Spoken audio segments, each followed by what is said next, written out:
Mr. Speaker, I rise today obviously in vehement opposition to House Bill 118. Politicians, legislatures, this particular legislature, a room full of a majority of men, should not be seeking to impose such personal and traumatizing and cruel religious mandates on women and their families in Pennsylvania. Not now and not ever. This legislation flies in the face of the constitutional separation between church and state. This bill not only insensitively targets women and those experiencing miscarriages, ectopic pregnancies, and abortion at a time of extreme vulnerability, it does so by spreading medical misinformation and violating patients' privacy rights.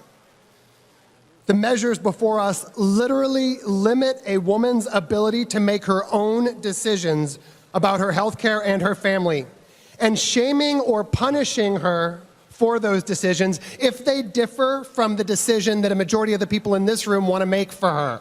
The fact that women from my caucus have had to stand up here and share the stories that they could barely share with their own families, stories of infertility, loss of pregnancy, and termination, in order to stop the advancement of a bill that will hurt countless more women and families, is just wrong. At a time when we should be coming together and discussing how to pull Pennsylvania out of the grips of COVID-19 and invest in our future and invest in women who we know bore a disproportionate amount of the impact of COVID-19. And instead, we're here focusing on a distraction, debating a bill that will never become law. But this feels normal for far too many of us.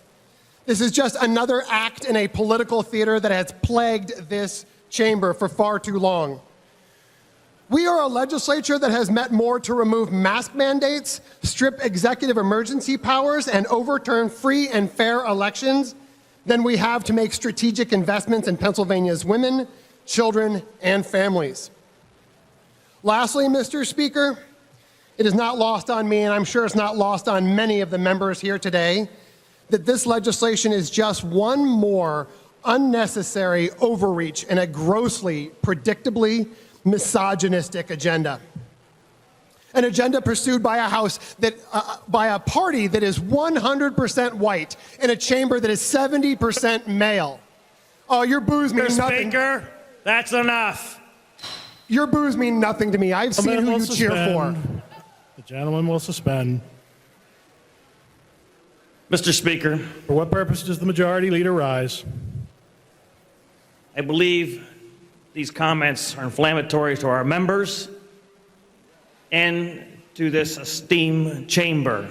We have tried to give latitude on this issue, both yesterday and today, but I will not have our members impugned or insulted or this kind of behavior on this floor. Are you not 100% white? Gentleman is out of order. 100% white, 70% male. Mr. Speaker. Turn off his mic.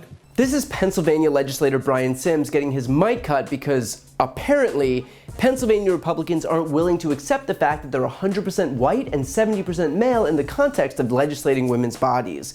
Although I guess we shouldn't be surprised that acknowledging objective reality is offensive to the party that's still unable to accept that Donald Trump didn't win the last election. Sims stood up in opposition to House Bill 118, the Unborn Child Dignity Act, which mandates a death certificate and subsequent burial or cremation for all miscarriages and abortions from the moment an egg is fertilized. It would seek to imprison physicians who aren't in compliance with draconian new legal obligations surrounding handling miscarriages, and it forces patients who've had abortions or miscarriages to give a name for the death certificate. All not only traumatizing for women who are already under intense emotional pressure, all not only draconian and more befitting of Gilead and The Handmaid's Tale than in the United States of America, but even worse considering the party pushing this legislation forward is almost entirely male and entirely white. Those demographics are especially repugnant considering more than half of the women who have abortions in Pennsylvania are women of color.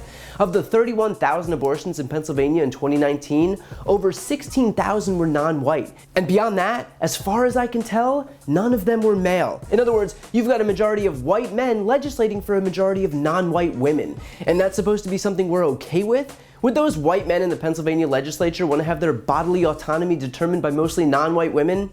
Outlaw Viagra, hold funerals for ejaculations, make public every abortion that they paid for? Yeah, I didn't think so. Now, House Bill 118 passed by a margin of 118 to 83 in the State House, but even if it ultimately passes the Republican-led Senate, it'll without fail get vetoed by Democratic Governor Tom Wolf, which is why Brian Sims criticized this whole charade as, quote, debating a bill that would never become law, which exemplified, quote, the political theater that has plagued this chamber for far too long. Because not only was this bill grossly misogynistic and archaic, but it's never going to get passed. So it's literally just performative grandstanding to show the women of Pennsylvania exactly how invasive the mostly male and all-white legislature is willing to be when it comes to women's private reproductive health. But sure, party of personal responsibility, or whatever. And by the way, clearly the Republicans in the State House know that what they're doing is wrong. Clearly they know that they're impeding on the rights of countless women. Clearly they're not willing to stand behind this bill, because if all it takes to cut Brian Sims' mic is an acknowledgement that the party that's passing it is composed almost entirely of white males, then obviously they're not willing to defend it on the actual merits of the bill. Their guilt has been made beyond clear by their reaction to even the mildest of scrutiny possible. And that wasn't lost on Sims, who took to Twitter and said, quote, the takeaway from today's sexist, racist actions by the Pennsylvania House Republicans on abortion isn't them cutting off my mic for calling it out. Today, the Democratic women of the Pennsylvania House shared deeply personal, gut-wrenching stories in order to open hearts, minds, and eyes that stayed closed. So white, facts aren't inflammatory or repugnant, an all-white political party of mostly men policing women's and black bodies is. Hashtag be real. So the fact is this: if you don't agree with abortion, don't get one. Just like if you don't agree with gay marriage, you don't have to get married to a same-sex partner. And the fact that I have to say this to a party that hides behind being the party of freedom goes to show that it's not really about freedom, it's about freedom for the ideas that they agree with. It's freedoms for their agenda and draconian, repressive measures against everything else. If you want to be the political party that crows about freedom and liberty and whatever other buzzwords you can conjure up, fine. But that means that same freedom applies to people who don't share your identical narrow worldview. That freedom applies to people who aren't your same skin color or religion or sexuality. If you want to celebrate autonomy, that includes autonomy from a homogenous group of lawmakers who'd otherwise seek to dictate how everyone lives their lives. That's how it works. You can't brag about freedom when you're standing in the way of it. So with that said, we should be grateful for the fact that Pennsylvania's got a Democratic governor who will veto this horrific and overreaching legislation. And grateful for people like Brian Sims for standing up to speak out against it, especially considering Sims himself is running for lieutenant governor in Pennsylvania in this upcoming election, and he should get elected because we should reward people who actually stand for freedom as opposed to those who hide behind its virtues while quietly working to take it away.